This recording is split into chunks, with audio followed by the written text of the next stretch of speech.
네, 윤석열 대통령이 물러날 것인가? 이거에 대해서 한번 알아보겠습니다. 먼저 이제 첫 번째, 이제 민심은 왜 등을 돌렸을까? 그 서울대 교수와 연구자들이 어제일까요? 500여 명이 윤석열 퇴진을 요구하는 성명서를 발표했습니다. 이제 서울대, 고려대, 연세대 등 대부분의 주요 대학이죠. 전국의 교수들이 약 4천 명 정도가 되겠네요. 퇴진 성명을 발표했습니다. 거의 이 전례가 없는 상황인데요. 교수들의 퇴진 성명에서 우리가 눈여겨봐야 할 것은 현재 일반 시민들이 참여하는 대규모 퇴진 집회가 아직 본격적이지 않습니다. 주로 이제 민주당 지지자들이 많은데요. 이런 상황에서 이러한 교수들이죠. 특정 정당의 상대적으로 자유로운 교수들이 이 시국 성명을 발표했다는 겁니다.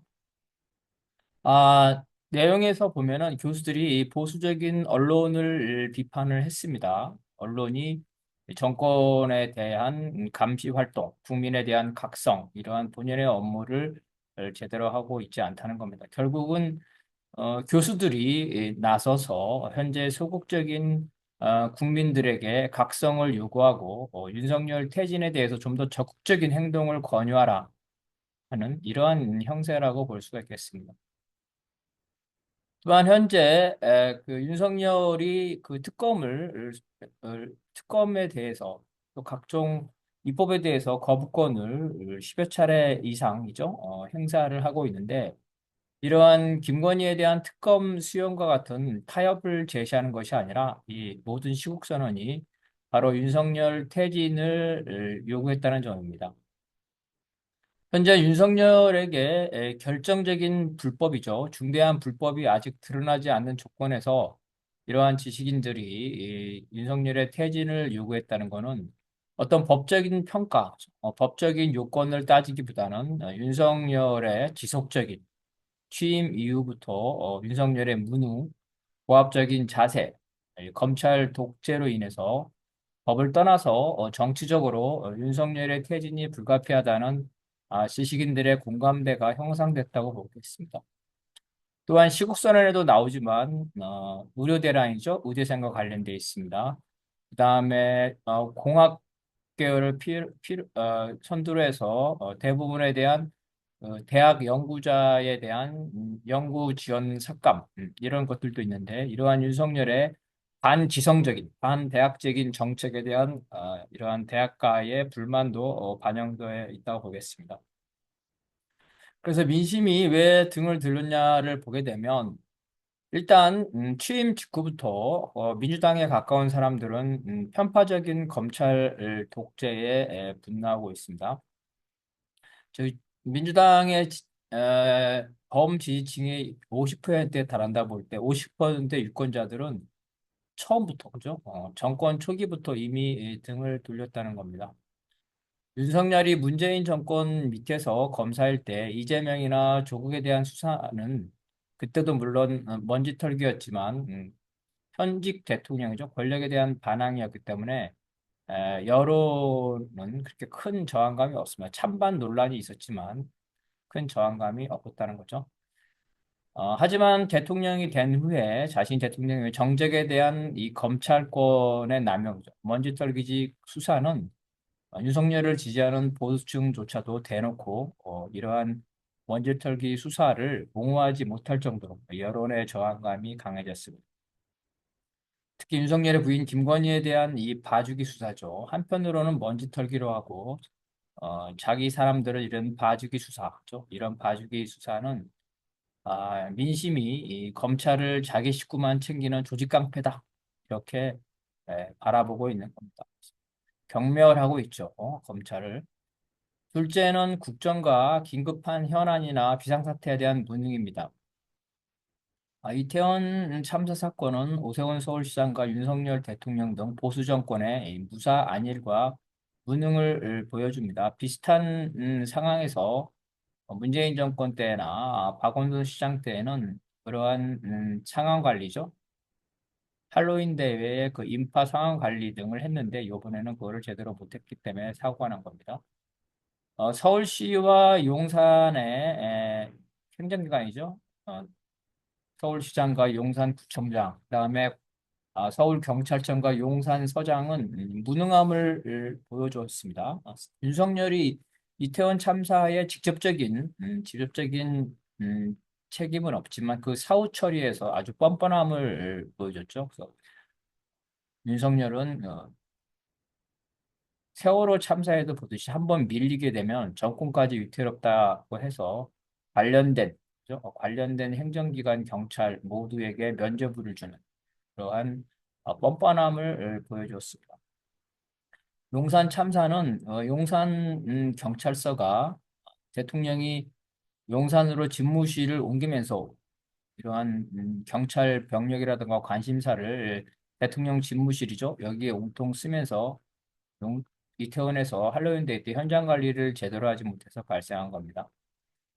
최상병 사건은 사실 그런 사건이 일어날 수도 있죠. 일어날 수도 있는데 문제는 그 사후 처리에 있어서 윤석열이 개입해서 자기 사람을 지킨다고 사후 처리를 엉망으로 만들었습니다. 그 결과 해병대 전우회 등 일부 보수 진영까지도 등을 돌리게 되는 사태가 벌어졌습니다.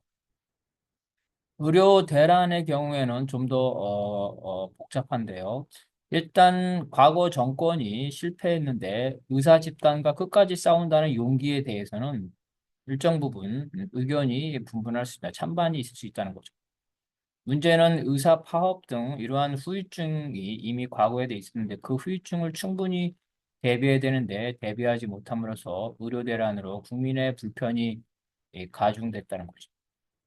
그래서 국민들의 일반 입장은 의사도 잘못했지만 현재 이 정권이죠. 이 정권의 대처도 문제가 있다는 겁니다. 그래서 국가 입장에서는 이런 의사의 이기주의도 문제지만 현재 의료 대란에 문제가 있기 때문에 절충점을 찾아야 되는데 윤석열이 이 테러 없이 이 문제도 깡패처럼 무지막지하게 처리하고 있다. 이렇게 바라보고 있습니다. 그러니까 외교에서도 보면 국민 다수는 국익을 위해서 미국과 함께 해야 한다는 정도는 이미 다 인정하고 있습니다. 그런데 국민적 설득 과정도 없이 이 남북 관계를 파탄내고 국가적 자존심을 버려가면서 미국이 하자는 대로 하는 거죠. 지금 현재 그렇게 하고 있습니다. 이거에 대해서 국민 다수는 이거는 국익에 반한다고 반대하고 있는 겁니다. 현재 남북 관계가 파탄나서 북에서 쓰레기 풍선이 날라와서 민간인에게 피해를 주고 있죠. 지붕에 떨어지거나 차량에 떨어지고. 지금 아무 대책이 없습니다. 만약에 이게 쓰레기가 아니라면 우크라이나와 러시아 전쟁에서 그렇지 만약에 전쟁 상황이라면 쓰레기조차도 그죠? 쓰레기 풍선조차도 이 정권은 방어할 수 없습니다. 심각한 안보 상황이죠. 북에서 쓰레기가 아니라 세균이라든지 여러 가지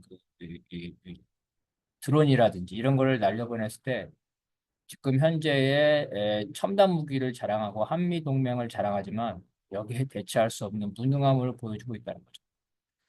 현재 미국과 일본에 대한 군력 외교는 김태호를 중심으로 한 권력 핵심부의 작품이지만 국민들은 사실 윤석열 대통령 그 자체를 친일파라고 생각하고 있습니다. 셋째는 이제 자신의 무능과 그다음 편파죠. 자기 사람 지키기. 이런 것들 잘못을 인정하지 않는 윤석열 대통령의 고압적인 자세입니다. 일단 대통령으로서의 품위가 없습니다. 해외에 나가서 구설수에 올렸죠. 바이든을 날리냐, 안 날리냐 이런 이상한 그런 말들을 해서 조롱거리로 전락했습니다.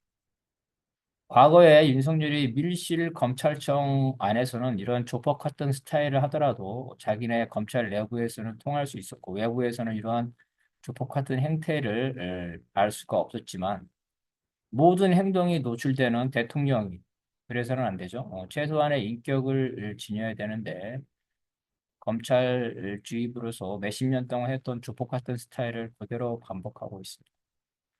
국민을 피의자로 다룬 듯한 권위적인 태도죠. 심지어 기자들에 대해도 권위적인 태도를 합니다. 처음에는 즉흥적인 브리핑을 하다가 이제는 아예 언론과 소통도 하고 있지 않습니다. 거침없는 막말에 국민 대다수가 염증을 내고 있습니다. 용산 참사를 비롯한 국정 실패에 대한 책임을 윤석열 정권은 전혀 인정하고 있지 않습니다. 재판이나 징계, 각종 결정에 있어서 거기 심사위원들이 본인하고 관련될 경우는 그런 심사위원이나 판사나 검사가 참여하지 않는 회피나 혹은 제척이 일반적인 법률이고 관례이고 상식입니다. 본인뿐만 아니라 배우자나 직계 존속이 관련돼도 그러한 결정 권한을 행사하지 않고 심사에서 빠지는 게 일반적인데요. 윤석열은 자기 부인이 관련된 특검을 현재 세 차례나 거부했습니다. 최소한 자기에 관한 것이나 부인에 관한 것이라면 거부권을 행사하면 안 되는 거죠. 일반 국민은 물론 조중동조차 윤석열을 지지하지만 이러한 그 자기 부인 지키기를 위해서 특검을 세 차례나 거부한 것, 그리고 편파적인 검찰 수사를 하고 있는 것에 대해서는 혀를 찰 정도입니다.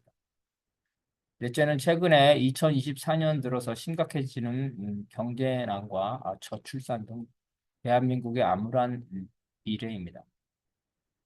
코로나 이후, 코로나 때도 매우 힘들었지만 코로나 이후 미국이 일으킨, 그죠? 미국이 이 우크라이나 전쟁을 유발시켰습니다.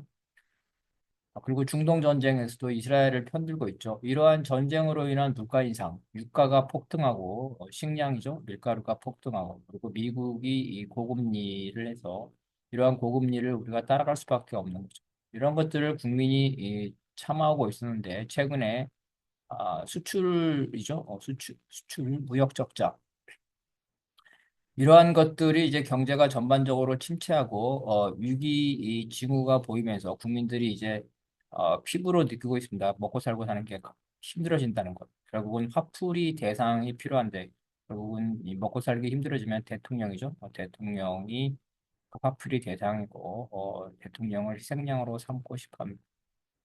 자영업 파탄이 오래전입니다. 종로나 강화문 가면 1층과 같이 과거에 장사가 잘 되던 곳도 문을 닫고 있습니다. 환율은 1,400원이 넘었죠. 삼성전자 8만 원대에서 5만 원대로 주가가 폭락하고 롯데그룹은 위기에 처하고 있습니다. 뭔가 이 자금 압박에 시달리고 롯데그룹의 상징인 롯데그룹의 상징인 1등이죠. 최고 빌딩. 100층이 넘는 이 빌딩도 담보로 내놓고 있다.